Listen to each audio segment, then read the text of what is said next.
Selamat siang Bapak Ibu. Masih semangat ya?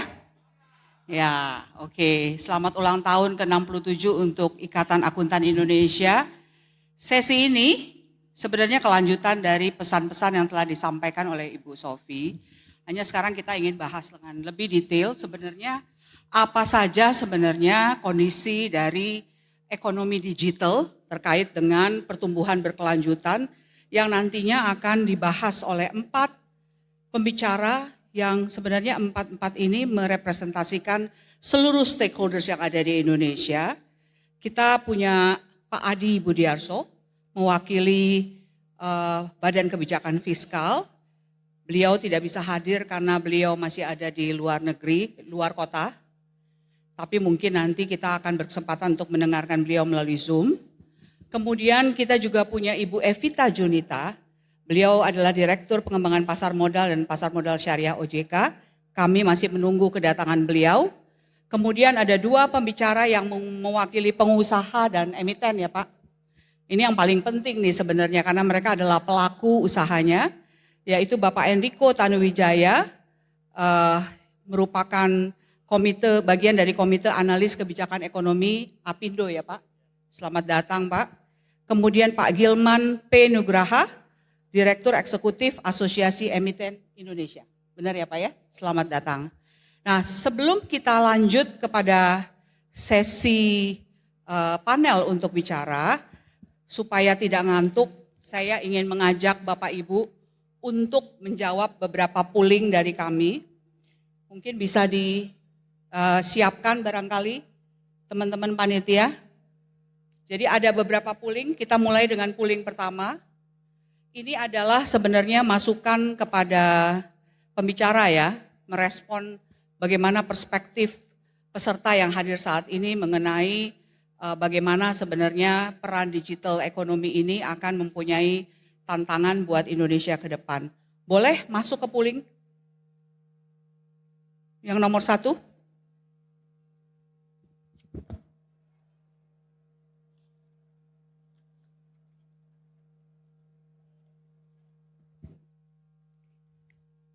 Oh, boleh ditampilkan?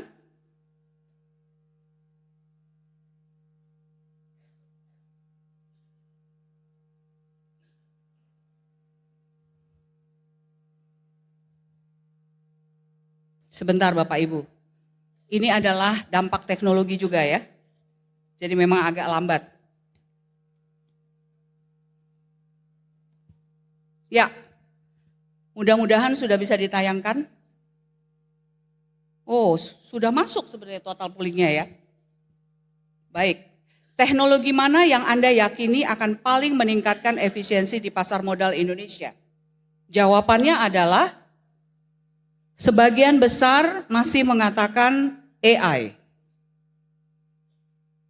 Ya, AI, Artificial Intelligence. Kemudian yang kedua itu berkejar-kejaran antara IoT dengan fintech. Tapi AI kelihatannya sangat mendominasi. Nanti mungkin saya minta komentar dari Bapak-bapak berdua, apakah menurut Bapak sama persepsinya seperti itu atau memang Bapak punya pandangan yang berbeda, ya. Nah, saya ingin mengajak partisipasi dari semua peserta pada siang hari ini untuk nanti bertanya tentang hal-hal yang terkait dengan topik ini. Ada 2 peserta terbaik yang saya akan pilih. Kebetulan IAI baru meluncing buku akuntansi keuangan berdasarkan SAK, berdasarkan IFRS. Itu ditulis oleh sesepuh kita Pak Hans Kartika Hadi. Saya hanya menyokong, Ibu Liani juga menyokong, begitu ya. Kalau nanti ada 2 peserta terbaik, dia berhak untuk mendapatkan buku terbitan IAI akuntansi keuangan berdasarkan SAK berbasis IFRS buku kedua. Jadi siapkan pertanyaan Anda yang paling hebat untuk nanti bisa mendapatkan gift tersebut. Baik, saya akan mulai dari Bapak dulu atau siapa duluan Pak? Cap cip cup. Oke, Pak Enrico boleh ya Pak ya? Oke, Pak Enrico. Pak Enrico ini mungkin sesuai dengan TOR, Pak. Bicara mengenai transformasi sektor bisnis dalam aspek keberlanjutan dan kemajuan teknologi dalam mewujudkan keberlanjutan. Mungkin perspektif Bapak dari pengusaha, Pak. Kira-kira seperti apa? Waktunya 15 menit ya Pak ya. Terima kasih. Assalamualaikum warahmatullahi wabarakatuh. Pak Mardiasmo, salam Pak. Pak mantan Wakil Menteri Keuangan, Bu Sofia Watimena. Selamat siang Bapak Ibu Saudara sekalian. Slide saya boleh? Kalau boleh, saya mau melanjutkan yang sudah disampaikan Ibu Sofia dulu mengenai AI. Nah, AI itu sebenarnya enggak baru, Ibu. AI itu udah lama. Yang sekarang kita hadapi itu namanya apa? Ada yang bisa jawab enggak? Kasih hadiah dong, langsung. Oh enggak, dari Pak Gilman. Oke. Nah, buka akun gratis. Boleh. Siap. Nah, paling terakhir langsung slide-nya. Saya mundur biasanya sukanya. Jadi ada yang bisa jawab? Ada yang bisa jawab? Ada hadiahnya loh ini. Oh. Kemana Pak hadiahnya? Gimana Pak Gilman hadiahnya? Akun gratis? Wah itu kok boleh, nanti saya minta ke salah satu Oke, sekuritas last slide. bisa. Langsung last slide. Second last slide sebenarnya. Second last slide. AI. Oke, artificial intelligence itu udah dari tahun 70-an. Enggak, terus boleh nggak pencet tombol terakhir, terus mundur satu. Saya akan lompat-lompat, ini kan biar seru gitu. Kalau enggak ngantuk tidur semua. Betul. Nah, ini pekerjaan kita berat nih Pak. Ya, makanya ini yang ada pencetan kasih saya mungkin. Boleh? Kalau saya terus paling akhir. Nah lagi, nah ini stop. Kita sekarang ada di generative AI, Bapak Ibu. Setelah ini adaptif. Bedanya apa? Wah, ini dari ngantuk atau nggak tahu, saya nggak tahu ya bedanya. Cuma mohon maaf saya kalau ngomong agak sedikit langsung boleh ya. Profesi akuntan kalau cuma akuntan ya. Sekarang ER masuk, EP masuk, semua pakai sistem. Akuntan kerjanya ngapain? Nah, jadi harus mengolah data dan menganalisa. Itu lihat 4 titik biru. Kelihatan nggak? Di zoom deh. Itu pekerjaan yang akan dilibas. Boleh di zoom? AI. Dilibas artinya bukan besok, kemarin. Ini sudah mulai hilang. Customer service, sales, marketing. Ada nggak akuntansi di situ? Nah, saya sengaja bikinnya kecil. Jadi AI itu akan merevolusi semuanya. Tapi AI itu kan basis teknologi. Teknologi dan digitalisasi itu saling berhubungan. Digitalisasi butuh energi.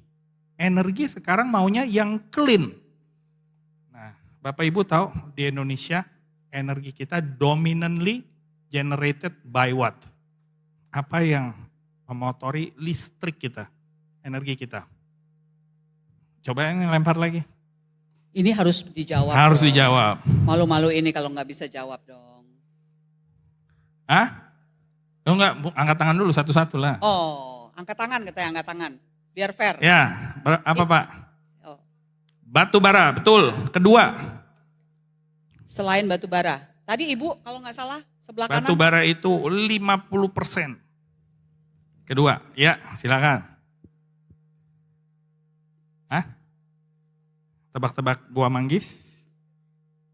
Ada 4 yang utama. Oke, saya jawab lah ya. Minyak, ketiga gas, keempat baru ya ala kadarnya lah. Nah di negara Amerika Latin, tahun kemarin saya baru dari Kolombia dan Peru, itu proporsi mereka pakai pakai energi yang sustainable itu cepat sekali. Di Kolombia hidroelektrik, tenaga turbin water. Kedua solar panel, tenaga surya. Itu renewable semua tuh. Yang ketiga apa?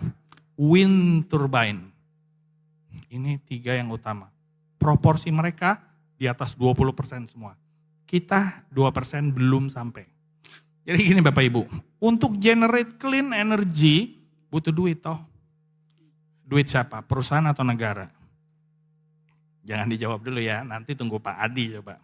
Saya nggak berani daulin beliau. Tapi kita butuh energi itu untuk bertumbuh dan melakukan transformasi digital. Cocok? Nah, cocok ya. Dan pekerjaan itu kalau kita lihat, orang-orang yang terimbas kalau nggak di retraining, gimana? Jadi butuh apa? Butuh fiscal space itu untuk pertama, mengenerate sustainable energy. Energi sustainable itu karakteristiknya apa? Nah, sekarang saya kan ekonom ya, pakai bahasa ekonomi. High fixed cost, tapi kalau udah dikerjain 30 tahun lagi marginal cost-nya zero. Saya ulang, hari ini kita spend 30 triliun, mungkin ya, lebih sih Bapak Ibu. Kalau sukses bangun tenaga solar panel, turbin sama angin, anak cucu kita, listrik itu nanti nggak bayar. Berani nggak invest sekarang? Pertanyaan besar. Jadi clean energy itu harus diinternalisasi sebenarnya. Ya. Nah, jadi tadi pertanyaannya kan dari sisi bisnis itu bagaimana? Bisnis itu harus berpartner, Bapak Ibu. Jadi kalau yang besar-besar harusnya apa? Dari pemerintah itu harus memulai ya Pak.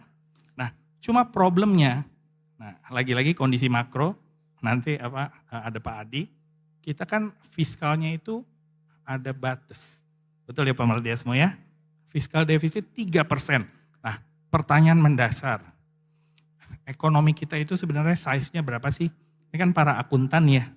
Tahu dong, kalau main bola lapangannya segini aja. Nah, ini lapangan kita sekarang. Ada yang tahu nggak PDB kita itu totalnya berapa? Kita mainnya di size berapa? Ini pertanyaan ini. Iya dong, pertanyaan lagi tuh. Dapat hadiah ini? Ya, nah udah Pak Gilman dapat hadiahnya. 22.000 triliun. Perbankan kasih loan berapa Bapak Ibu? Berapa banyak? Mundur slide. Mundur. Slide-nya mundur. Slide-nya mundur. Lagi. Oke, kita lihat. Private debt to GDP. Berapa angkanya yang merah Indonesia? 34%. Bayangin ekonomi segede ini, bank baru ngasih pinjem sepertiganya. Yang 2/3 itu otomatis. Informal. Informal butuh energi nggak butuh, tapi dia tidak akan peduli energi yang bersih atau enggak. Tukang sate, pakai lampu petro makan. Nanti kalau dia bisa punya solar panel satu, padahal gratis buat dia. Cuma mahal ongkosnya. Bayangin Bapak Ibu, ini negara keempat terbesar di dunia. Kita punya banking system masih constraint. Kita ngomongin scope 1, 2, 3 tadi sama Bapak dari YAI ya. Nah Bapak Ibu, sekarang kita siap-siap ya. Oke, scope 1 apa, 2 apa, 3 apa. Pertanyaannya, kita di perbankan pun jemput bola kan biasanya. Constraint-nya apa Bapak Ibu? Korporasi yang mengerti itu hanya segelintir. Kita lihat coba. Nah, sekarang next slide. Slide terakhir. Nah, makanya saya bilang loncat-loncat. Nah, Bapak Ibu, pertumbuhan kredit sektor yang penting malah dapat dananya itu sedikit. Pertanian itu paling kecil proporsi pinjaman bank. Tapi sektor yang kecil, transportasi dan digital, komunikasi paling gede. Ngerti ya? Karena returnnya memang cepat di sana.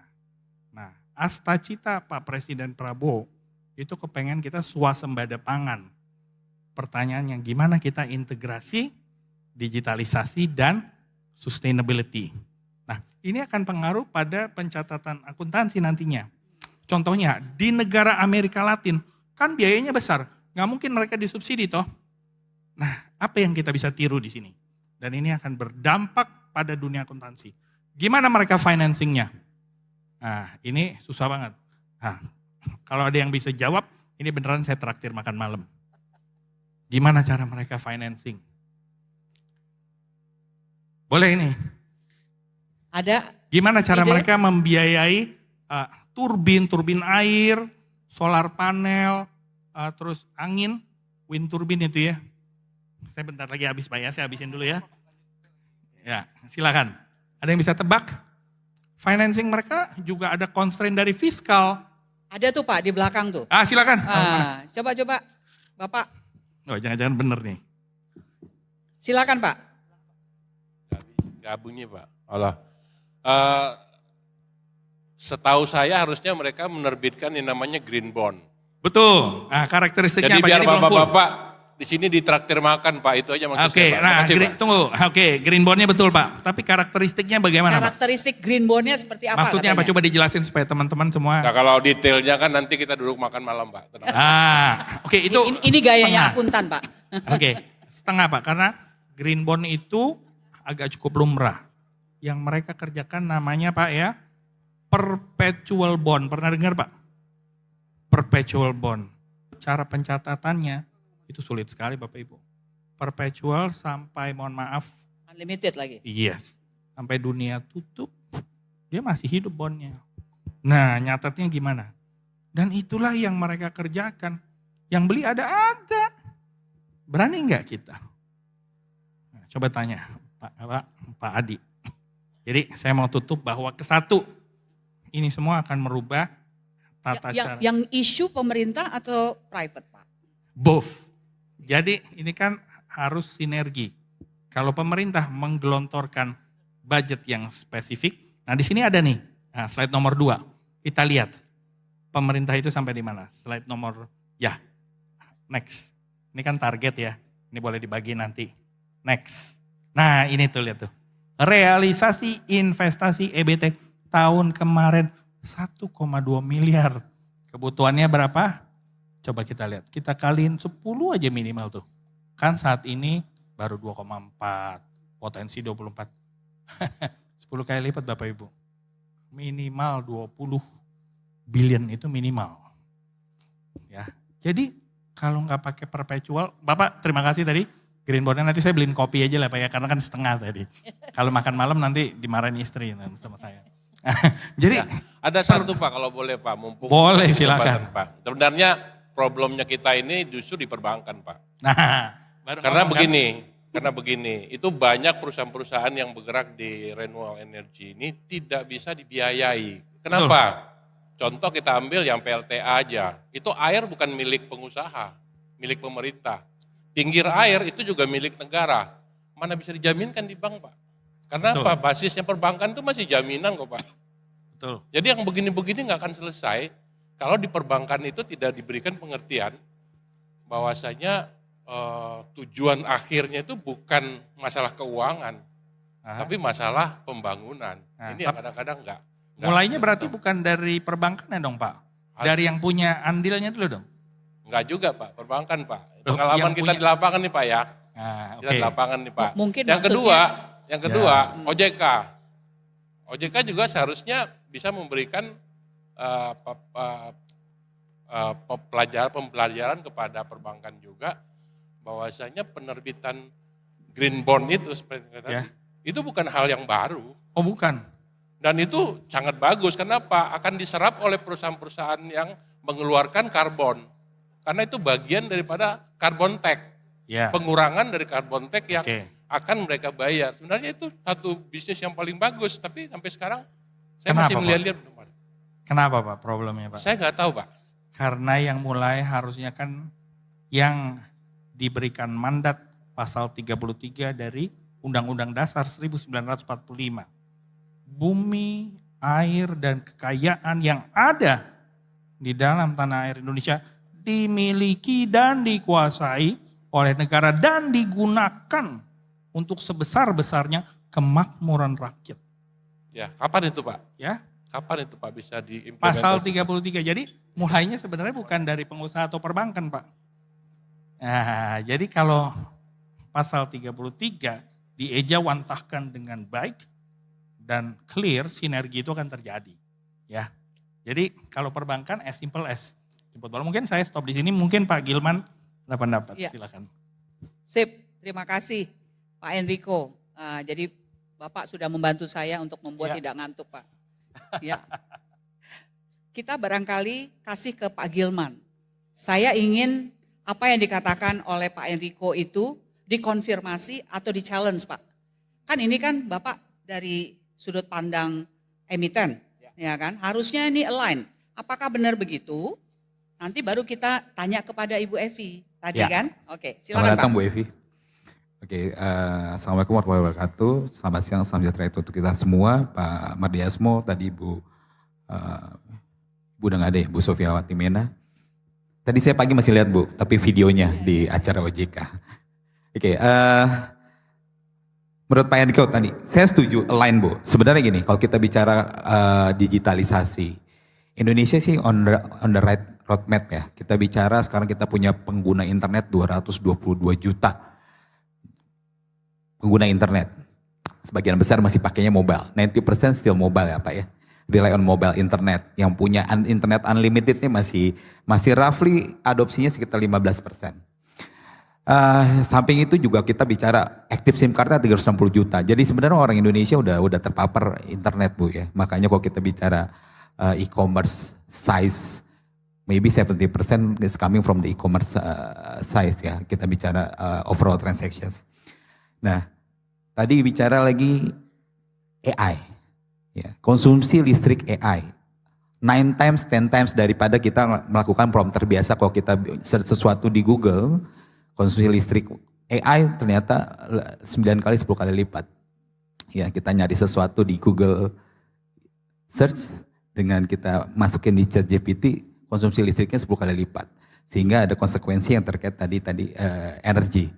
Ya, dan ada juga target yang bicara energi terbarukan. Ya, jadi memang ini sejalan juga. Itu nggak bisa terhindarkan. Ya, digitalisasi gimana pun akan datang lebih cepat dibandingkan yang kita perkirakan. Konsumsi listrik yang akan juga tinggi. Ya, kita lihat juga development dari data center tetap sangat ekspansif. Ya, karena kebutuhan data orang Indonesia makin lama makin besar Bu. Ya. Kita tadi mungkin per orang pakai mobile 20-30 gigabyte cukup sebulan ya. Bandingkan kalau kita lepas pakai unlimited internet. Satu keluarga bisa konsum 500 gigabyte month. Dan itu di lower class, bukan di middle medium class. Kita pernah ada sedikit risetnya lah ya. Ternyata konsumsinya bisa sampai 500 gigabyte. Itu di lower income class Indonesia. Ya. Yang ternyata kalau kita mau generate minimal 50 juta keluarga di Jawa ya, dikali 500 gigabyte, that's a huge size of data ya. Jadi memang pertarungannya ke depan semua bisnis harus agile ya. Tadi bicara provinsi juga harus agile terkait dengan generatif AI sendiri. Kami pun di IAI karena kita juga bicara how to develop the member ya, dan mempermudah kehidupannya member.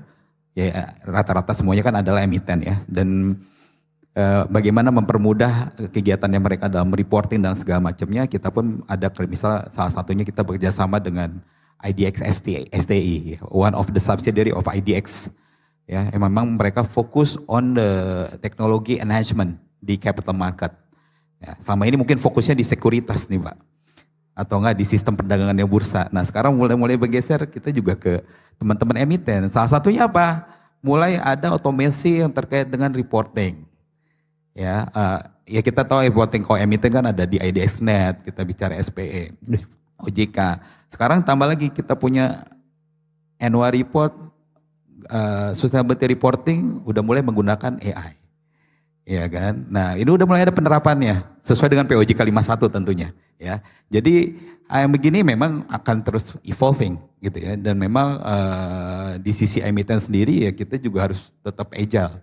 Digitalisasi udah tidak terhindarkan, kita pun harus using all the kinds of technology. Tadi Bu Sofia Watimena bicara terkait dengan DRC juga gitu ya, pengamanan data dan lain sebagainya.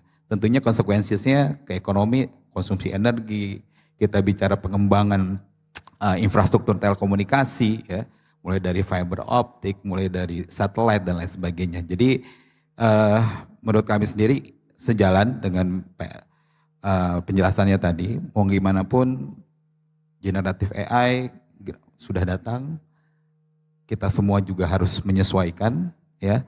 Tidak terkecuali semua emiten yang ada di bursa juga harus menyesuaikan. Any kinds of business yang kita jalankan sekarang akan terpapar oleh kita bilang peluang.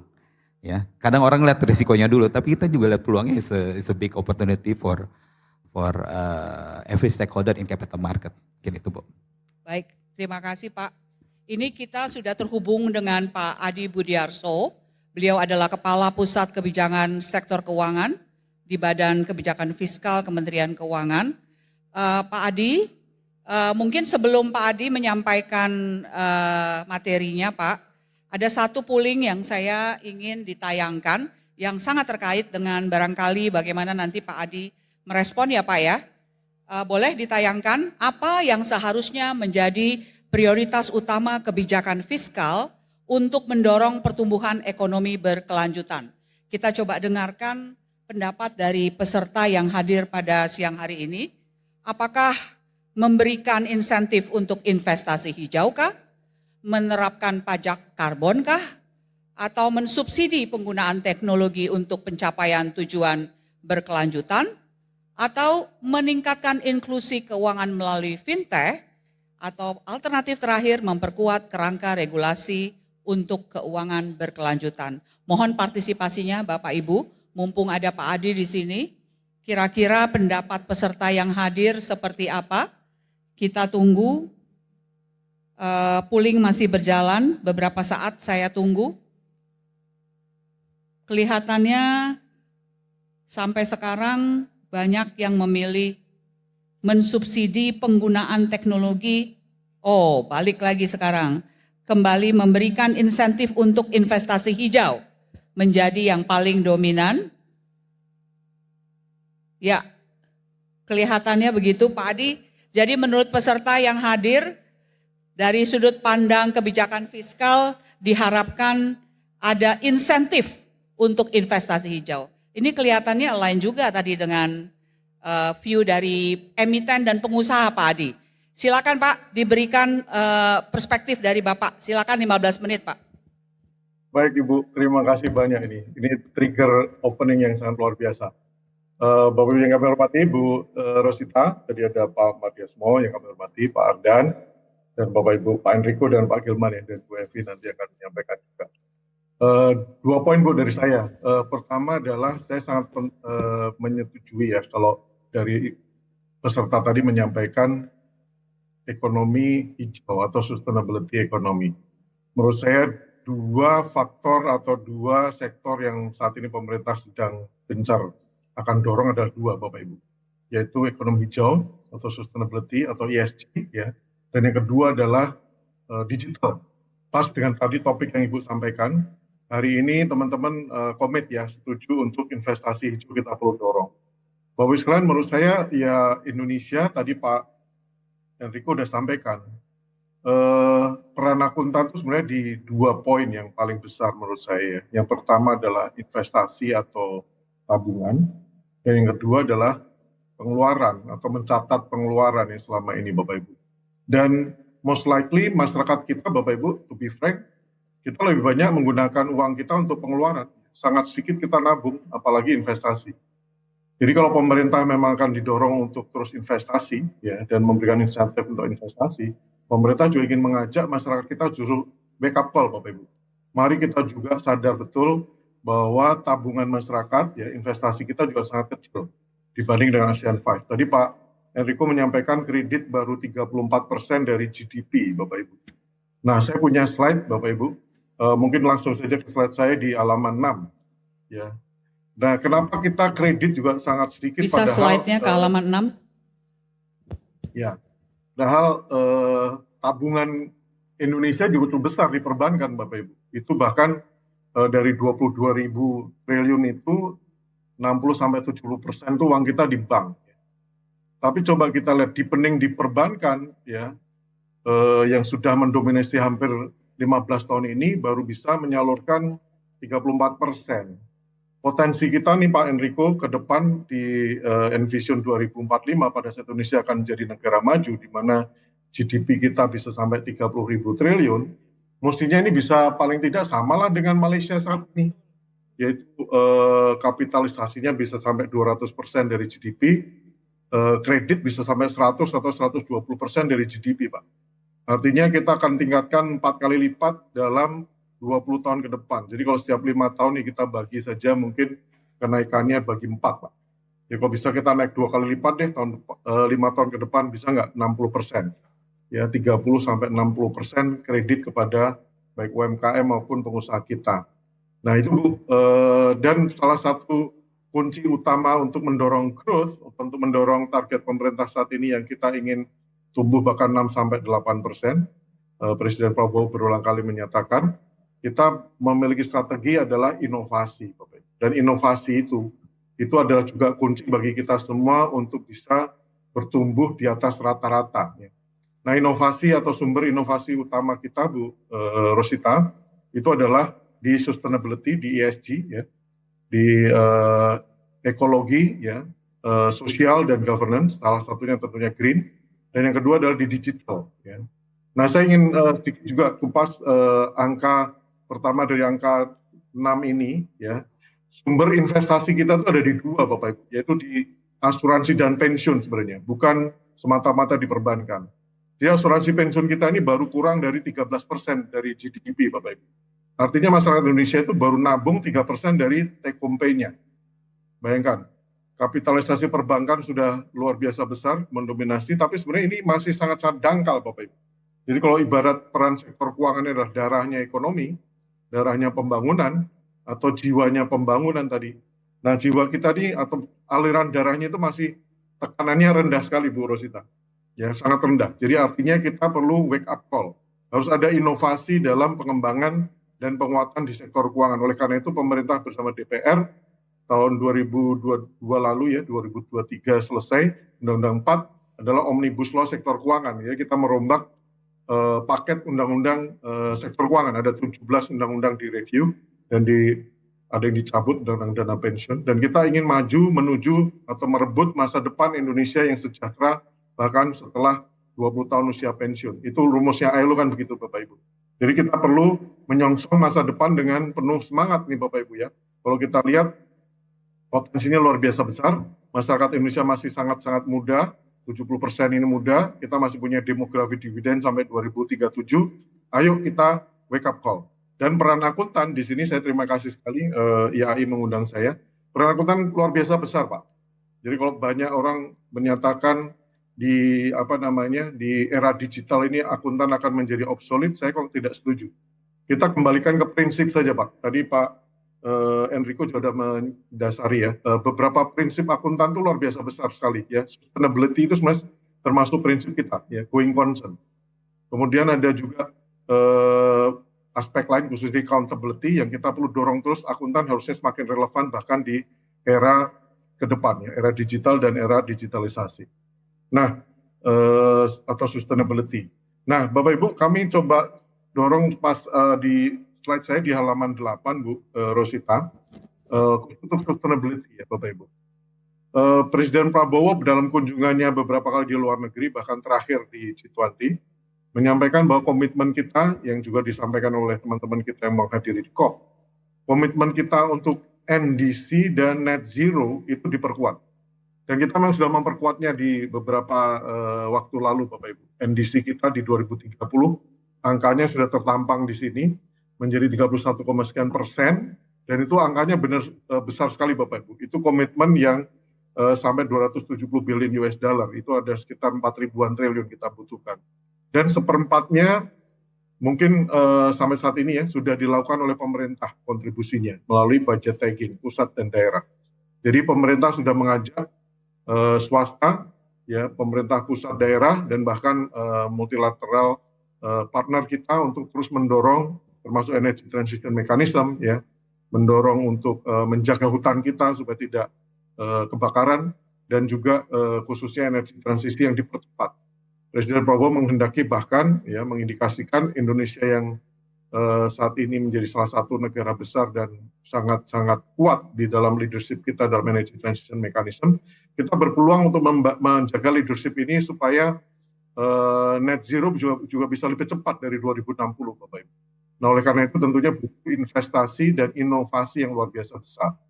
Dan ini harus menjadi sebuah tantangan baru ya buat kita untuk mengakselerasi, bahkan angka ini nanti mungkin segera kita rubah Bapak Ibu, dan kita akan coba orkestrasi dengan kuat apakah memang energi transisi bisa dipercepat ya aktivasi dari mekanisme HPP ya, Undang-Undang HPP kemarin carbon tax, carbon trade, carbon credit mekanisme bisa kita coba laksanakan. OJK sudah diperkuat dengan BEI yang menjalankan carbon market, ya, pengawasnya sudah terintegrasi di OJK, instrumennya sudah mulai ada, dan tinggal kita coba untuk dorong terus, ya Bapak Ibu. Nah, berikutnya saya ingin juga mengajak Bapak Ibu sekalian untuk menyadari bahwa sustainability ini menjadi everybody business. Ya. Kalau di internasional sudah banyak yang punya green banking. Ya. Indonesia sebenarnya sudah punya 2 pilot green banking, yaitu di BPDLH, Badan Lingkungan Hidup, pemerintah nanti akan ada pooling fund bencana juga di sana. Dan kemudian ada apa yang kita sebut sebagai country platform, ya, PTSMI yang mendorong supaya banyak didorong kita memiliki partner seperti AFC ataupun World Bank bagi Pemda-Pemda di daerah atau bahkan bagi agent yang pengen mendorong banyaknya terbit instrumen yang green, ya, yang orange atau ESG bonds, ya, blue bond dan seterusnya untuk secara kreatif mendorong pembiayaan investasi dan pengembangan sustainable finance ini ke depan. Ya. Nah, berikutnya Bapak Ibu, saya ingin menggarisbawahi juga Bu Rosita pentingnya juga aspek green, ya, di halaman atau di slide 14. Ini slide-nya lengkap, boleh di-share nanti. Ya. Saya akan coba singgung yang penting saja. Di slide 14 ini Bapak Ibu, ini adalah potensi Indonesia untuk menuju pemain di tingkat global untuk digital business. Kalau Bapak Ibu lihat, ekonomi digital ini akan menjadi mesin pertumbuhan ekonomi Indonesia ke depan. Dan ekonomi Indonesia saat ini di tengah gejolak geopolitik dan ekonomi dunia yang tidak sedang baik-baik saja, ini kita cenderungnya adalah masih cenderung rendah, ya. Indonesia dengan beberapa negara maju atau negara-negara berkembang khususnya di kawasan seperti di Vietnam, ya, kemudian di China, itu kita tetap bisa menjadi engine of growth, ya. Nah, tetapi ke depan tantangannya juga tidak ringan Bapak Ibu, karena masih ada tension dari geopolitik, dan pemerintah menyadari betul bahwa kita juga tidak bisa lepas tangan terus, ya, kita tidak bisa complacent, tapi kita harus tetap waspada Bapak Ibu. Jadi ekonomi kita akan terus diwarnai dengan ketidakpastian, tapi cukup terkendali hingga saat ini, ya, resiliensi Indonesia cukup baik, dan kita memiliki modalitas untuk menangkap peluang juga bahkan di digital business. Ya. Kalau tadi di sustainable, salah satunya Indonesia juga sudah dengan paket kebijakan hilirisasi, ya, dengan paket kebijakan lengkap untuk research and development, termasuk di digital ini kita juga ingin Indonesia punya peluang, ya, untuk menjadi financial center khususnya di digital business. Di slide yang berikutnya di 18 dan 19, di sini saya ingin coba menggarisbawahi bahwa, ya, ini. Nah, ini dia.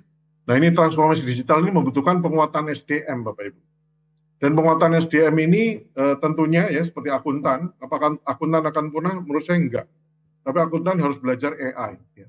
Akuntan harus belajar inovasi di enterprise architecture, ya, the whole of government business. Saya akuntan, saya bekerja di pemerintah. Apakah akuntan tidak relevan bagi pemerintah? Menurut saya relevan sekali. Khusus sekarang ada begitu banyak akuntan, CPA, ya, CMA, dan seterusnya bekerja tidak hanya di accounting firm, tapi juga di pengajar maupun di bisnis dan di government.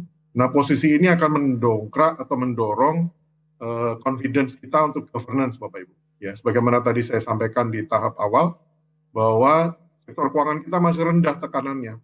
Nah, rendah tekanannya itu dicerminkan dengan tingkat level of governance atau trust yang kurang baik juga, dan itu tentunya adalah peran dari akuntan harusnya. Ya. Jadi akuntan di era digital menurut saya semakin relevan karena justru accountability, integrity, ya, governance itu menjadi bahasa bisnis yang harusnya menjadi common language. Ya. Nah, sayangnya Bapak Ibu, profesi akuntan di slide 19. Di slide 19 dalam 5 tahun terakhir, ya, profesi keuangan kita ini masih stagnan, ya, pertumbuhannya. Kalau tidak dibilang rendah juga. Ya. Jadi Bapak Ibu ini adalah wake up call. Saya jadi ingat tahun 88 Bapak Ibu, mungkin Bapak Ibu ingat pemerintah punya program untuk pengadaan akuntan nasional. Ada 5 universitas yang dimantapkan untuk melahirkan akuntan-akuntan baru. Bu Rosita, to be frank, saya sudah menyadari betul bahwa kita kayaknya akan wake up call untuk ini juga. Profesi akuntan kita masih sangat-sangat kurang. Kita perlu tambah. Bahkan profesi seperti aktuaris, ya, penilai, dan konsultan hukum yang berkualitas mendorong looking forward untuk green business maupun digital business itu akan menjadi sangat-sangat relevan dibutuhkan untuk Indonesia dan kawasan. Kami pernah bekerja dengan IAPI dan IAMI, IAI untuk mendorong CPA Australia, CPA ASEAN ya Bapak Ibu. Ini juga merupakan profesi yang menurut saya juga perlu kita rebut ya untuk leadership dan juga confidence kita untuk mendorong Indonesia berpeluang memainkan perannya sebagai engine of growth, tapi juga engine of governance ya, good governance, ESG dan seterusnya. Dan terakhir Bapak Ibu, paparan saya semoga masih ada waktu saya Bu Rosita ya. Di Baik, sektor keuangan yang tadi saya sampaikan Bu, saya sampaikan di 3 slide terakhir saja. Jadi Bapak Ibu setelah Undang-Undang P2SK, coba di slide saya di pengembangan sektor keuangan, itu ada paparan saya tentang betapa pentingnya pemerintah menyadari peran tadi, baik otoritas di masih BI, slide, mohon kembali ke slide-nya. Nah, di slide yang halaman ini Bapak Ibu, 3 terakhir ya. Nah, yang pertama adalah koordinasi untuk pengembangan sektor keuangan itu sendiri Bapak Ibu. Jadi setelah Undang-Undang P2SK, mungkin Bapak Ibu memaklumi, tadi ada Bu Sofia, jadi OJK sudah kita tambah ada 2 KE baru. Ya. Itu salah satunya adalah berkaitan dengan digital, ya, yaitu aset kripto dan juga UMKM ya, untuk sistem pembiayaan. Bapak Ibu mungkin maklum, ada 99% lebih pelaku bisnis kita itu adalah UMKM, khususnya yang mikro. Next slide Bapak Ibu. Nah kemudian yang kedua, peran di BI sendiri ya, di BI sebagai pengelola moneter ya. Nah ini terus satu slide lagi. Ya ini. BI sendiri juga mengelola kebijakan moneter, ya, sistem pembayaran. Lalu LPS sudah diperkuat perannya dengan tambah 1 komisioner eksekutif nanti untuk melakukan pengawasan pelaksanaan dari PPP, program PPP, penjaminan polis di asuransi. Jadi perbankan dan asuransi sekarang sudah memiliki level of playing field pengaturan yang setara dengan negara maju, jadi sampai dengan tingkat resolusi. Dan saya juga ingin menggarisbawahi sekarang adalah pemerintah. Pemerintah juga diperkuat Bapak Ibu dengan peran untuk melakukan koordinasi baik di stabilitas maupun di pengembangan sektor keuangan ini.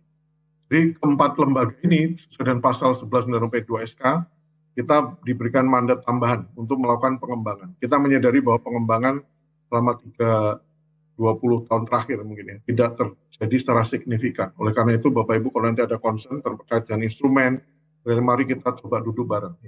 Yang kedua Bapak Ibu, next slide, itu adalah penguatan di stabilitas. Ya. Penguatan stabilitas ini jaring pengaman stabilitas sistem keuangan kita ini sudah diuji dengan FSAP terakhir di tahun 2023 yang lalu Bapak Ibu, dan ini sudah kami anggap lulus karena pimpinan kita prinsipal berhasil meyakinkan di depan pengawas ya dari IMF World Bank bahwa sistem keuangan kita khususnya di perbankan dan asuransi dan pengembangan sektor keuangan kita undang-undangnya sudah setara dengan global, dan the way Indonesia memanage itu juga telah diuji di COVID-19. Indonesia termasuk sedikit dari negara yang begitu banyak bisa survive menangani COVID-19. Dan ancaman krisis dari sektor kesehatan yang merambat di sektor keuangan sudah berhasil juga kita kuat dengan jaringan pengaman stabilitas ini. Jadi salah satunya adalah penguatan peran LPS untuk menjadi lembaga resolusi dan bahkan menjadi early intervention ya. Dia punya peran untuk meminimalisir potensi biaya yang harus dikeluarkan oleh industri maupun pemerintah apabila terjadi krisis ya. Dan terakhir Bapak Ibu di slide saya, slide berikutnya. Nah ini, jadi pemerintah juga tahun ini dengan Perpres sudah diperkuat fungsi pengembangan sektor keuangan Indonesia akan ditandai dengan lahirnya sebuah dirjen baru di PKF atau di Kementerian Keuangan yang dulu menjadi satu di PKF akan menjadi Ditjen Stabilitas Pengembangan Sektor Keuangan Bapak Ibu. Jadi ini merupakan kelengkapan dari sekian banyak penguatan yang sudah dilakukan di semua lembaga, terakhir di Kementerian Keuangan, dan kita ke depan akan bekerja bersama dengan strategi kebijakan fiskal dan ekonomi untuk memperkuat peran sektor keuangan Indonesia Bu Rosita, termasuk juga nanti SDM dan standarnya itu sama dengan prinsip yang selama ini kita ikuti ya di global, baik di FSB, same activities, same risk, harus same regulation ya di semua sektor, perbankan syariah, asuransi syariah, penjaminan, ya, capital market, pembiayaan, bahkan sampai aset kripto dan koperasi dan seterusnya, semua adalah LKM, yaitu semua sudah mengikuti prinsip ini. Jadi pelan-pelan kita coba menyongsong kemajuan sektor keuangan kita benar-benar bisa menjadi instrumen ya, atau bisa menjadi darah yang cukup kuat mendorong pertumbuhan ekonomi yang inklusif, yang lebih green ya, lebih menyongsong juga ESG dan juga menyongsong peluang di digital ya lebih kuat lagi. Mungkin itu Bu Rosita, terima kasih Bapak Ibu sekalian atas perhatiannya. Kami kembalikan ke Bu Rosita. Terima kasih. Pak Adi masih punya waktu nggak Pak? Silakan, Bu. 1-2 menit masih punya waktu Pak? Baik, silakan Bu. Boleh. Tadi waktu bicara dengan teman-teman dari pengusaha dan emiten, kelihatannya tadi dengan apa yang Bapak tayangkan, confirm bahwa ekonomi digital itu merupakan satu driver utama untuk pertumbuhan Indonesia ke depan, gitu Pak ya. Tapi kalau kita lihat ekonomi digital ini kan semua underlying-nya adalah penggunaan teknologi yang banyak memakan listrik Pak. Sementara listrik kita sampai sekarang 50% masih berdasarkan energi yang tidak terbarukan.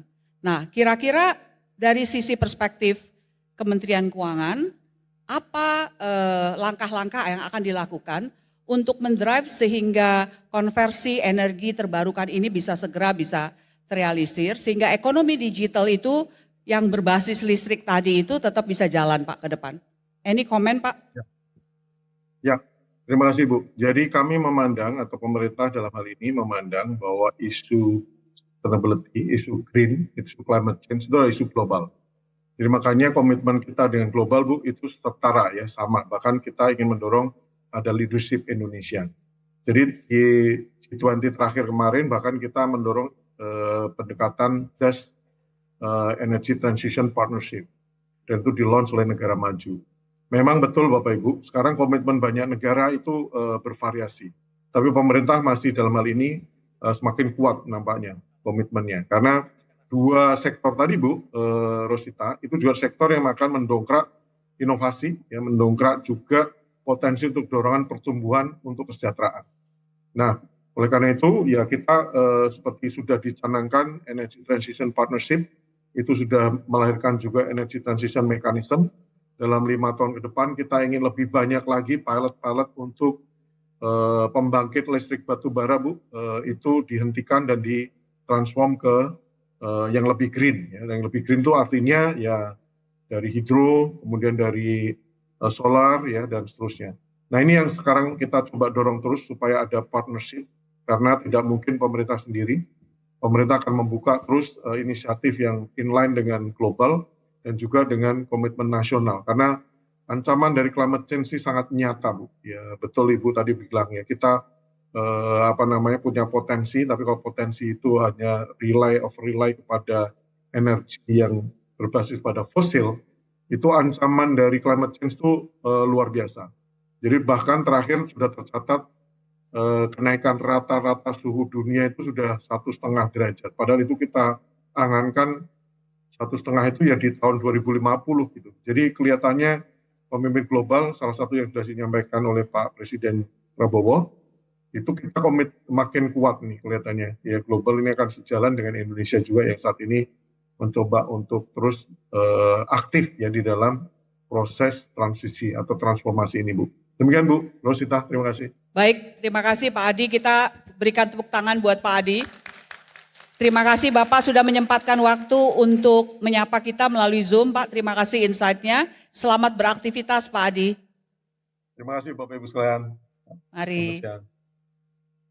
Baik, selanjutnya kita ingin dengar dari perspektif OJK.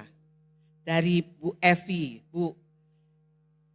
Regulator dari sektor keuangan tentunya juga memainkan peran penting untuk mendrive ekonomi digital ke depan.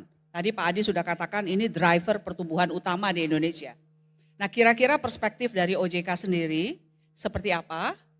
Dan kemudian barangkali kembali menjawab tadi pertanyaan dari pengusaha dan emiten ya Pak, Bu ya. Ini kan ujung-ujungnya kalau kita ingin dikaitkan dengan sustainability, bukan cuma terkait dengan ekonomi digital, maka mau tidak mau, suka tidak suka, semuanya ini pasti akan bermuara pada bagaimana ekonomi digitalnya berjalan, tapi tetap sustainable, which is kita menggunakan energi terbarukan. Karena digital pasti terkait dengan listrik, Bu. Nah, peran OJK dalam perspektif ini seperti apa? Silakan Bu, 15 menit. Terima kasih Bu Sofia Watimena ya, selaku moderator. Mohon maaf tadi agak terlambat. Rosita Bu. Oh, maaf, Ibu Rosita Watimena dan Bapak Ibu sekalian di sini. Rosita Sinaga Bu. Mohon maaf tadi yang disampaikan Bapak narasumber di samping saya tadi. Ibu Iya. Sofia dari OJK lah harusnya. Ya, Ibu KDA kami, Pak. Ibu. Nah, terima kasih. Assalamualaikum warahmatullahi wabarakatuh. Terima kasih atas undangan dari IAI. Yang pertama saya mengucapkan selamat ulang tahun kepada IAI. Mudah-mudahan bisa tetap eksis dengan segala macam dinamika ya perkembangan Ibu. Nah, terkait tadi dengan trigger dari Bu Rosita mengenai ekonomi digital. Jadi kami memang sedikit men-switch kepada ekonomi keuangan berkelanjutan Bu. Jadi kita secara pendalaman terkait dengan ekonomi digital memang di OJK ini kita ada banyak hal yang kita pertimbangkan ya. Termasuk juga mengenai instrumennya seperti apa, kemudian pengaturannya, bagaimana dengan tools pengawasannya itu memang masih dalam proses untuk pengkajian, pengembangan. Nah mungkin izinkan hari ini saya ingin kami dari OJK memaparkan terkait dengan bagaimana peran dari OJK untuk mengembangkan ekonomi keuangan berkelanjutan gitu ya. Jadi mungkin bisa dimulai dari slide yang pertama. Jadi kita dalam waktu 15 menit mungkin ada sedikit beberapa poin atau agenda yang akan kami sampaikan terkait dengan komitmen nasional, kemudian bagaimana historis dari kami selaku otoritas mengawal adanya upaya mendorong terciptanya keuangan berkelanjutan di pasar modal terutama, kemudian bagaimana landscape dari pasar modal berkelanjutan, kemudian statistik dari produk, kemudian dari instrumen yang ada di pasar modal, perkembangan sampai dengan 2024, serta identifikasi dari tantangan, ancaman, dan program strategis yang sedang digagas oleh OJK. Ibu. Nah yang pertama mungkin terkait dengan apa sih yang menjadi trigger bagi OJK atau mungkin juga secara umum pemerintah juga mengenai pentingnya kita melakukan upaya mengenai penggerakan ekonomi keuangan berkelanjutan. Nah ini sebelum 2015 memang ada beberapa banyak konsesi atau semacam kesepakatan ya di internasional. Tapi mungkin saya merujuk kepada yang terakhir terkait dengan proses yang diratifikasi dalam Paris Agreement. Di situ berkumpul 160 negara untuk menggagas bagaimana langkah-langkah yang harus dilakukan dalam mengatasi dampak perubahan iklim. Nah dari hasil ratifikasi tersebut terjadi suatu kesepakatan bahwa seluruh negara yang tergabung itu berupaya untuk menurunkan dampak dari perubahan iklim dengan mengutamakan kenaikan suhu global itu tidak sampai mencapai 2%. Jadi minimal harus ditekan sedemikian rupa sehingga kenaikan suhu global tidak sampai dengan 2 derajat. Nah kemudian terjadi kesepakatan bahwa negara-negara ini harus menjaga, tadi yang juga disampaikan oleh Pak Adi menyambung ya, mengenai Nationally Determined Contribution atau NDC, kita diberikan target maksimal itu emisi karbonnya adalah 31,89, itu untuk yang skema 1, atau 43,20% untuk yang skema 2.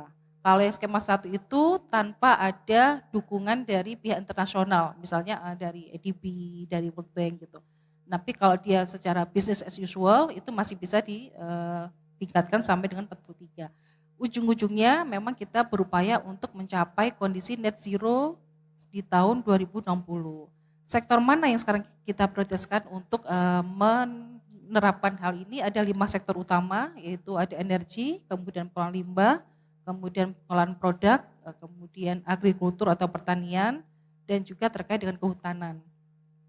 Nah kemudian berikutnya, slide berikutnya. Nah ini journey atau historis ya dari OJK. Yang pertama kita di 2015 kita menerbitkan roadmap keuangan berkelanjutan yang pertama, fase pertama. Ini kita semacam masih memberikan suatu ajakan ya Bu, karena ini kan benar-benar hal yang baru dan mungkin belum semua terinformasikan dengan baik sehingga kita memberikan suatu landasan hukum dalam rangka pengembangan ekonomi keuangan berkelanjutan berupa POJK. Di situ kita mengajak masih semacam memberikan penerapan terkait dengan penerapan keuangan berkelanjutan, bagaimana mereport dan laporan keuangan berkelanjutan, kemudian juga menyusun rencana aksi keuangan berkelanjutan. Kemudian kita lanjut 2016, 2017, kemudian kita menerbitkan POJK-nya juga di situ. Ada beberapa POJK yang sudah diterbitkan, POJK nomor 51, kemudian juga ada POJK 60, yang sedikit banyak sudah mulai mengatur mengenai bagaimana pendaftaran, bagaimana penawaran dari efek yang berbasis keuangan berkelanjutan. Kemudian sampai dengan berkembang roadmap yang kedua di tahun 2021. Nah kemudian sampai dengan 2024 kita juga membuat taksonomi hijau. Ini milestone-nya OJK dalam upaya untuk menciptakan ekosistem keuangan berkelanjutan. Kemudian lanjut. Nah, bagaimana dengan landscape-nya terkait dengan sustainable capital market atau pasar modal di Indonesia? Kita membagi ada 3. Jadi kita membagi sustainability principle, artinya kita membuat kebijakan, kemudian prosedur, ketentuan, kemudian infrastrukturnya seperti apa, itu yang perlu kita atur, kita kaji, kemudian kita menetapkan juga bagaimana sustainable product-nya. Kita menciptakan atau mendefinisikan instrumen seperti apa yang bisa dikategorikan sebagai instrumen keuangan berkelanjutan.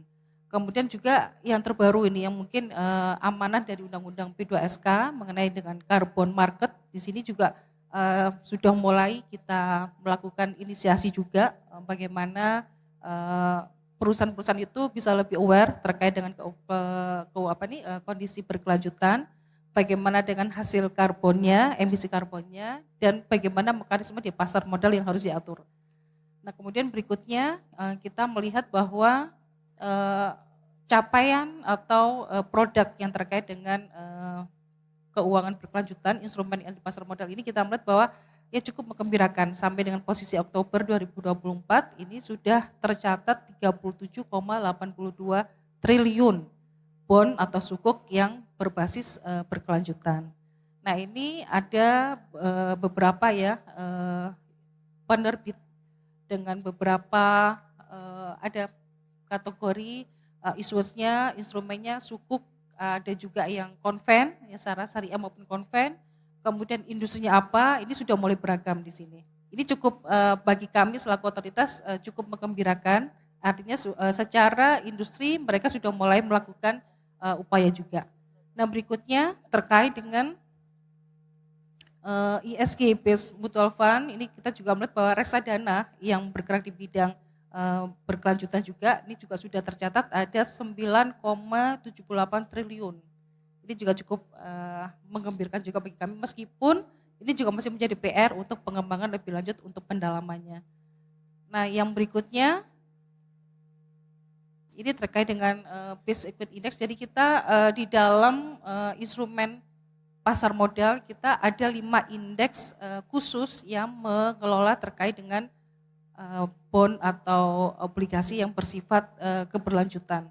Ini juga ada beberapa kategori, jadi ada 5, ada LQ45 low carbon, ini memang spesifik ya, ada beberapa kriterianya. Kemudian yang berikutnya, nah ini mungkin yang perlu menjadi perhatian bersama bagi Bapak Ibu sekalian, terutama bagi otoritas juga, mengenai tantangan atau hal-hal yang menjadi concern untuk pengembangan.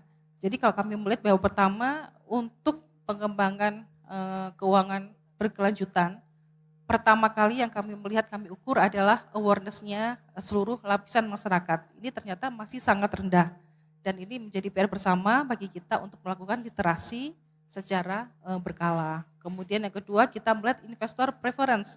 Jadi selama ini pasar modal itu tempat bertransaksinya para investor yang masih bermotif kepada profit. Gitu ya. Artinya untuk bisa bermotivasi kepada berkelanjutan, itu masih sangat minim gitu. Jadi produk atau instrumen yang ada itu masih belum terlalu diminati. Kemudian kalau yang kedua, lack of incentive. Nah ini mungkin tadi yang bertalian juga dengan Pak Adi sama pooling tadi ya Bu ya. Pooling tadi yang pertama kan insentif apa yang akan diberikan oleh pemerintah untuk mendukung keuangan berkelanjutan. Nah kalau dari kami, dari OJK, insentif sudah kita berikan Bu. Jadi kita sudah memberikan ketentuan di dalam POJK itu mengenai adanya diskon untuk pendaftaran efek yang berbasis berkelanjutan. Jadi kita diskonnya lumayan besar, 75% dari tarif yang normalnya. Kemudian juga ada beberapa terkait dengan sukuk juga kita memberikan diskon juga 0,05% dari total biaya dengan maksimal yang diterbitkan kurang lebih sekitar 750 juta. Gitu ya. Artinya kita sedikit banyak sudah memberikan insentif yang bertujuan untuk menggali, meningkatkan minat dari masyarakat untuk masuk dalam pasar modal berkelanjutan. Nah kemudian extra cost dan effort, ini memang PR bersama juga karena untuk masuk dalam lini sektor, kemudian juga terkait dengan hal yang harus dilakukan oleh suatu perusahaan untuk bisa menciptakan menerbitkan efek itu cukup luar biasa Bu. Artinya pada saat dia ini sebagai salah satu gambaran ya, perusahaan harus mengelola limbah. Kemudian dia harus bisa memaintain, kemudian dia menyediakan reporting dengan sistem informasi yang baru yang harus disesuaikan. Kemudian juga perlu adanya lembaga atau pihak ketiga untuk melakukan audit. Ini yang mungkin juga jadi PR-nya dari kantor angkutan nantinya ya. Mengenai validitas, mengenai kewajaran dari laporan keuangan berkelanjutannya. Nah, kemudian lack of eligible underlying project. Ini kita masih melihat bahwa project-project yang mengandung unsur keuangan berkelanjutan ini memang sangat pelik. Artinya sangat banyak persyaratan yang ditetapkan baik oleh organisasi internasional maupun juga oleh pemerintah nantinya. Mana-mana project yang dinilai memang memenuhi sebagai standar untuk pengelolaan keuangan berkelanjutan. Nah kemudian yang berikutnya yang ini merupakan suatu kesempatan ya, artinya kalau kita melihat bahwa pasar modal yang berbasis keuangan berkelanjutan ini masih sangat terbentang luas, melihat bahwa jumlah atau demografi bonus ya dari kita sangat banyak masyarakat yang produktif, kemudian yang sudah mulai aware juga mengenai keuangan berkelanjutan, ini menjadi salah satu potensi yang perlu kita apresiasi. Kemudian juga adanya target NDC tadi bahwa secara internasional telah menetapkan standar mengenai emisi karbon yang harus dijaga oleh setiap negara. Mau tidak mau ini menjadi PR bersama dari pemerintah, dari otoritas maupun dari seluruh asosiasi swasta, perusahaan swasta maupun negeri untuk mengutamakan suatu kegiatan usaha yang berbasis lingkungan. Kemudian kita juga melihat bahwa potensi pasar ini sangat luas karena masih small market ya untuk melihat adanya bond atau sukuk atau obligasi ini yang berbasis berkelanjutan. Kemudian existing insentif. Nah ini yang tadi yang saya sampaikan beberapa insentif yang telah diinisiasi oleh OJK untuk bisa memacu pertumbuhan dari keuangan berkelanjutan. Kemudian yang terakhir ini terkait dengan program yang sekarang sedang dilakukan oleh OJK. Yang pertama kita akan mengadop IFRS S1 S2, ini yang juga sudah digagas OJK. Kita juga ada technical assistance dari ADB. Kemudian kita juga membuat grand design terkait dengan roadmap keuangan berkelanjutan yang mungkin nanti akan kita launch di tahun 2026 juga.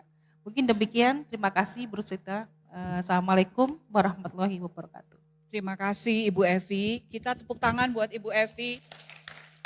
Baik, sebelum kita masuk ke sesi tanya jawab, masih ada beberapa menit. Barangkali ada satu polling yang saya tertarik untuk minta Bapak Ibu berpartisipasi. Polling ketiga, boleh ditayangkan. Jadi ada pertanyaan, apa menurut Bapak Ibu, walaupun tadi Pak Enrico sudah share juga, tantangan terbesar bagi perusahaan dalam mengintegrasikan keberlanjutan ke dalam strategi bisnis perusahaan. Apa tantangan yang paling besar yang dihadapi dalam mengintegrasikan keberlanjutan ke dalam strategi bisnis perusahaan? Jadi ada beberapa option di sini. Apakah karena keterbatasan sumber daya finansial, kurangnya keahlian dan pengetahuan, kompleksitas kepatuhan regulasi, keterbatasan teknologi, atau perubahan budaya dan mindset dalam organisasi? Kita masih tunggu beberapa saat.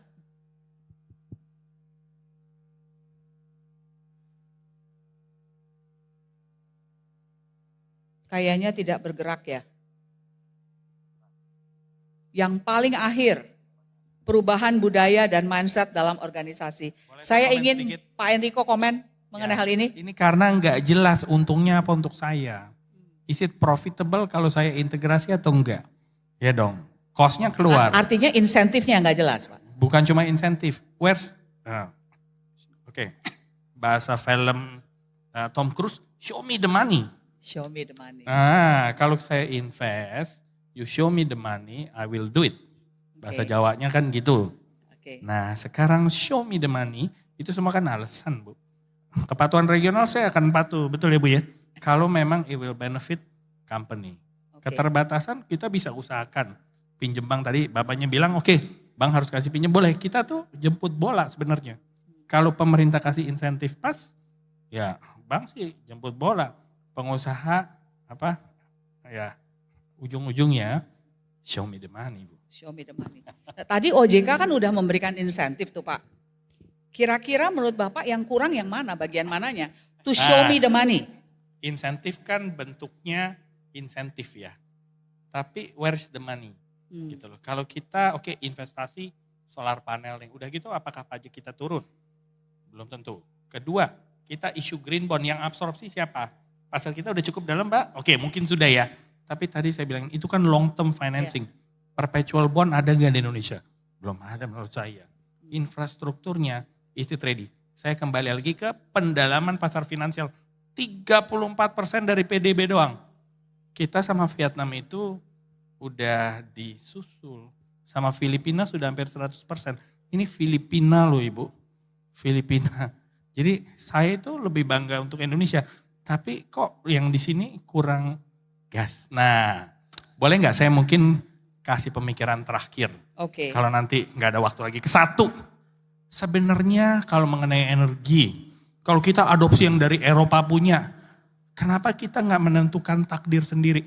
Bapak Ibu tahu yang namanya B20, 30, 40 dan menuju 50? Nah ini pertanyaan. Tahu Pak? Apa itu? Biofuel. B-nya dari mana? Sawit. Kita punya sawit. Ini kan masalah semantik. Semantik itu masalah bahasa. Kita kurang pinter jualan. Tunjuk saya ke Uni Eropa bilang, sawit itu kan bisa ditumbuh tanam. Kita setengahnya pakai sawit, nggak semuanya minyak. Kurangin dong kita punya ini. NDC kita tertunda, that's fine. Tapi kita menentukan takdir dari Bapak Ibu. Donald Trump sudah menang ya. Do you know what is his agenda? Sedikit pun no green. Elon Musk di timnya dia, no green. Peduli dia green? No. Justru di saat ini bangsa Indonesia harus melihat ke dalam. Kekuatan punya, kenapa ikut aturan main orang luar? Saya bukan politisi ya Bapak Ibu, tapi saya lihat kita punya teknologi biofuel. Bilangin 50% is renewable. Kurangin emisi kita. Kedua, carbon capture. Kenapa dijual? Kita pakai offset sendiri aja. Mahal itu harganya. Nah, ini insentifnya kurang tepat. Saya punya green. Jepang produksi banyak banget asik. Saya jual ke dia, dia duit dapat. Murah lagi kita jualnya ya Pak. Karena rule of the game-nya belum ada di sini. Tarik. Kalau main bola, kalau kita mau gol, ask them to play with our rule. Kalau kita play with their rule, kalah Pak. Sorry nggak ngomongin timnas, nggak ngomongin. Tapi that's how we win. Kalau mau menang, tarik. Mereka main aturan kita. potensi kita masih panjang. Eropa, ini direkam ya? Oh ya, Eropa ya saya nggak usah komen, tahu sendiri lah ya. Demografi kita, runway kita masih panjang. Dikecelein lagi. Ya terakhir, untuk akuntan ya. Pelaporan keuangan, nanti itu digital. What you need to know is blockchain. Nanti transaksi itu nggak lewat digital, langsung pakai blockchain. Ada yang tahu teknologi blockchain? Itu teknologi di belakang kripto. Kriptonya tanda tanya, that's fine. Itu kalau saya dikasih ngomong, setengah hari lagi itu kripto. Bitcoin itu pakai blockchain. Blockchain itu akan melibas semua masalah. Korupsi dia hantam. Clarity dia hantam. Cash flow dia hantam. Jadi clear itu semua. 3. Ya. Kita harus strike a balance. Kita udah punya biofuel, bilang aja ke Paris Climate. Enggak, kita udah punya. Itu kan masalah semantis. Kenapa mesti beli teknologi mereka? We have. Kenapa sih nggak percaya diri gitu loh? Karena jualannya kurang pinter. Ya jualan aja. Jadi hire-nya siapa? Orang marketing. No. Kita sudah mulai kok. Biofuel apa? Nah itu kan sustainable. Nah, yang kedua masalah carbon capture. Harus jelas insentifnya. If you trade domestically harus besar. Kalau you sell, penalize. Dan terakhir digitalisasi tanpa adanya cash flow yang baik. Nantinya untuk reporting, wah percuma, kecolongan lagi. Dan itu penting untuk negara. Digital tax belum benar-benar mature. Itu kan sumber revenue juga. Oke. Mungkin saya tutup di situ. Terima kasih. Terima kasih Wabillahi Pak. taufiq wal hidayah. Wassalamualaikum Tepuk tangan dulu warahmatullahi nih, luar biasa wabarakatuh. insight-nya. Baik, saya akan buka, masih ada, saya dikasih waktu sampai jam 3.30 ya. Masih ada waktu untuk bertanya, mumpung ada tokoh-tokoh di sini yang sangat paham mengenai sustainability, digital economy, ada dari OJK juga. Apakah ada yang ingin bertanya? Silakan Bapak Ibu, saya berikan kesempatan. Ada hadiah buku dari panitia buat Bapak Ibu yang pertanyaannya paling menarik dan paling oke. Silakan, ada pertanyaan? Ya, oh Bapak lagi nih. Kayaknya belum puas yang tadi Pak. Boleh nggak saya minta yang lain dulu Pak? Nanti kalau ada waktu Bapak. Nggak, ada lagi nggak yang lain? Saya kasih kesempatan. Nggak ada ya? Nggak boleh protes ya? Oke, silakan Pak. Baik Bu Rosita. Namanya dulu lah Pak. Nama saya Irwanto Bu Rosita. Nah, Udah ini lupa namanya ya, Bu? Pak Irwanto. Kalau dia ada memang selalu harus bicara Pak. Silakan Pak Irwanto. Demi bangsa Bu. Betul. Jadi gini, yang hadir di sini rata-rata akuntan. Saya mesti menyampaikan sesuatu hal yang baru. 5 tahun kita menciptakan namanya standar jasa investigasi. Akuntan sudah bergerak dari zaman dulu. Tidak lagi bicara soal tradisional, bikin laporan audit, general audit itu udah. Sekarang kita sudah punya standar itu. Persoalannya adalah IAI harusnya menciptakan tenaga yang namanya forensic accounting. Belum ada orangnya. Jadi pekerjaannya sudah ada, fasilitasnya sudah ada, orangnya belum ada. Tantangan bagi IAI. Yang kedua, tantangan juga bagi profesi. Jadi kalau ada yang mengatakan akuntan itu tidak perlu, enggak. Justru yang namanya toolnya investigasi itu 2. Forensic accounting, digital forensik. Digital forensik itu toolnya kita. Kita bicara AI berarti toolnya kita.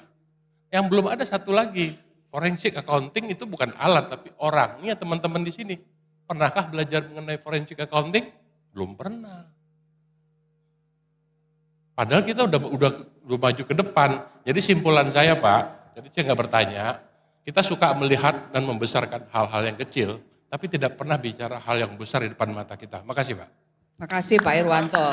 Ya, dapat apresiasi, jadi boleh dapat gift itu Pak ya. Oke, baik, terima kasih. Jadi forensic accounting mungkin ada hubungannya nanti dengan Bitcoin kali Pak ya. Jadi kalau kita bicara Bitcoin, maka otomatis orang-orang yang bicara mengenai digital itu harus diperlengkapi. Jadi kita sebagai akuntan juga harus mengerti bagaimana Bitcoin bekerja. Dan tentunya dengan adanya Bitcoin barangkali digital Punya Bitcoin, Bu.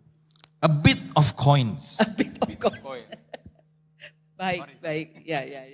Jadi di masa depan kalau saya bayangkan digital ekonomi ini sudah sangat-sangat integrated, Pak. Sebenarnya boleh dibilang mungkin uang tunai nggak mengalir lagi ya Pak ya. Gimana tuh Pak? Dengan demikian tentunya isunya barangkali terkait dengan governance, etik juga Pak. Ini emiten kan ya Pak ya? Iya. Nah, Oke, mungkin saya dari tadi nggak disentuh nih, paling penting buat akuntan nih Pak. Oke, jadi kalau ditanya, ini mungkin pengalaman saya juga Bu ya. Misalnya kalau Ibu tanya kita masih pakai duit atau enggak ya? Mungkin saya lagi coba 2 minggu ini saya nggak pakai, bener-bener nggak ambil uang dari ATM, nggak pegang uang cash sama sekali Bu. It's only the handphone, ya kan? We survive, ya kan? Dan itu mungkin ini baru di generasi kita. Tentunya di generasi yang nanti jauh lebih di bawah lagi, mau kita bicara Gen Z, Alpha, Nader sekarang udah mulai beta lagi. Udah mulai lahir beta lagi, generasi baru ya. Tentunya ini kita akan melihat bahwa memang digitalisasi akan menjadi DNA-nya mereka lah, DNA-nya mereka ya. Tambah lagi juga kita bicara sekarang ada kita bicara ada cryptocurrency gitu ya. Dan memang kripto yang tadinya kita bicara it's just a meme coin dan bla bla bla, lambat laun menjadi rapi ya. We know the ICO, tapi di belakang ICO ada pre-ICO juga, sama aja kayak kita cari private investment juga gitu ya. Terus ada fitur dengan staking, deposito juga gitu ya. Terus ada lagi ada dividend vault, jadi kalau ada untung bisa dibagi, ada dividend vault gitu. Jadi this kind of kita ya bilangnya ongoing innovative ekosistem mau nggak mau akan terjadi.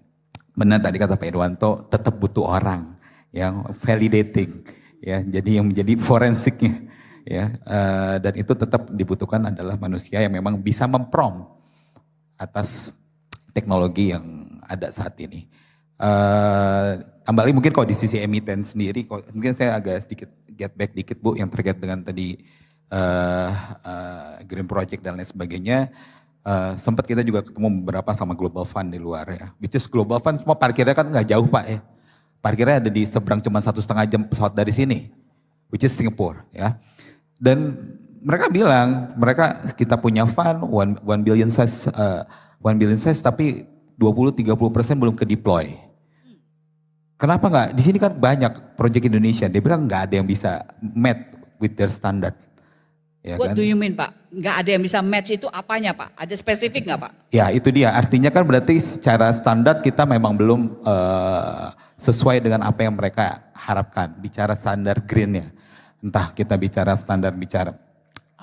IFRS S1, S2, ataupun standar yang lain mereka punya. Sehingga kadang-kadang kalau kita bicara traditional project financing, akhirnya due diligence-nya panjang. Ya, due diligence-nya panjang. Ya. Dan itu kita bisa losing opportunity juga. Gitu. Jadi memang penting banget awareness buat seluruh pemangku kebijakan. Kalau di kami teman-teman emiten ya, di mana kita juga ada sosialisasi terus Bu.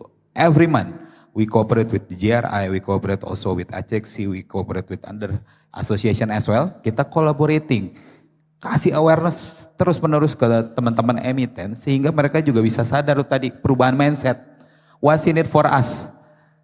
If you want us to be green, have a green project, to be a green company, what's in it for us? Gitu kan. Apa yang global bisa janjikan juga buat kita gitu ya. Dan itu yang bisa kita lihat dan kita amati dan kita juga harus mulai jalan gitu. Nggak perlu lagi bahas mengkaji-kaji lagi Pak ya, tapi harus mulai learning by doing juga. Ya, mungkin itu Bu. Thank you. Ya. Ini kan kalau kita bicara mengenai jualan untuk dapat funding ya Pak ya. Itu kan ujungnya juga show me the money dong. Iya dong, ya kan investor mau beli kalau dia yakin bahwa dia bakalan dapat return gitu kan Pak ya. Nah, permasalahannya apakah memang yang dijual itu tidak memenuhi definisi green atau sebenarnya language yang dipakai untuk jualannya yang belum meyakinkan investor, dia nggak trust enough kita bahwa kita memang akan memprovide return gitu. Masalahnya ada di mana Pak? Oke, baik lagi. Memang kalau kita bicara global funds, dan terus belakangnya mereka investor memang sekarang kita bicara philanthropist lah ya. Yes. Ya, jadi that's why they concern about the green. Dan creating the green fund, project masuk ke green fund gitu ya. Nah, memang di sini dua hal, benar Bu, itu dari dua sisi sebenarnya. Ya. Satu adalah kita yang memang belum bisa giving the best Confidence, persona lah. ya. Ya, the best persona of what green projects are. And then satu sisi juga memang mereka juga bicara tetap return dong. Ya, isn't green tapi juga bicara returnnya is it manageable atau enggak buat mereka dan mereka juga pasti lihat resiko. Ya. Gitu ya. Jadi tetap in profit side ya. Tapi satu sisi mereka juga karena bakernya adalah orang-orang yang concern sama green, ya otomatis tetap harus kita bisa showing that the green standard is the same with what they meant. Oke. Pak Enrico ada komen? Terbesar dalam bidang energi terbarukan di Indonesia. Untuk floor. Siapa pemain terbesar? Negara Investor lah ya. Negara mana? Negara mana adalah investor terbesar EBT di Indonesia? Bu Evi pasti tahu jawabannya ya. Menarik nih Kalau Pak. dari ini Ada yang mau mencoba dapat hadiah tebak buku lah ya manggis? gitu ya. Tebak Dikasih buku. manggis, Dikasih buku boleh nggak tuh? Bu? pick aja negara yang paling nggak possible Ah, untuk Indonesia. jangan Pak Irwanto lagi nanti. Bukunya banyak dia. Silakan. Ada yang mau mencoba? Waduh, Nggak ada yang berani. ini nih, pertanyaannya akuntan nih. gampang sebenarnya. Tebak-tebak buah manggis saja. Iya betul. Coba pilih nama gitu negara. Pasti negara besar lah. Harusnya. Ada? Nggak ada Pak? Hah, masa? Mbaknya nih yang di depan. Tebak boleh? Silakan. Tuh, Ya. ada tuh Bapak tuh. Boleh? Hah? Singapura. Nah, dikit lagi. Kurang sedikit tepat. Waduh. Aduh. Dia ada di Morowali itu Pak. China tuh. Betul. Teman dari OJK Ibu Patricia. Tiongkok. Nah Tiongkok ikut nggak aturan global? Ikut. Tapi play by my game. Ya. Betul. Dia invest di sini, dia nggak nyap dulu. Udah comply belum dengan ini bla bla bla di Europe gitu. Sawitnya kita lah kurang ini tebang tanamnya kelamaan segala macam. Nggak boleh dibakar. Nikel, boksit, mangaan. Apa kesamaannya? Semua itu akan jadi ekosistem EV. The ends justify the means. Nah, demen baca Shakespeare? Enggak, bukan lah itu ya. The ends justify the means. China, duitnya dulu. Show me the money. Masuk. Saya nggak usah nyebut negara lain yang, oh you gotta comply with this. Itu betul, saya tidak mengecilkan, tidak meremehkan, enggak. Tapi praktikalitas itu dilihat bahwa tujuannya itu clean. Clean energy, battery, transportation, paling besar, kita negara kepulauan, it's true. Tapi berapa banyak uang yang dibutuhkan kalau kita comply dengan ketiga ketiga faktor itu. Hidro, wind turbine, sama solar.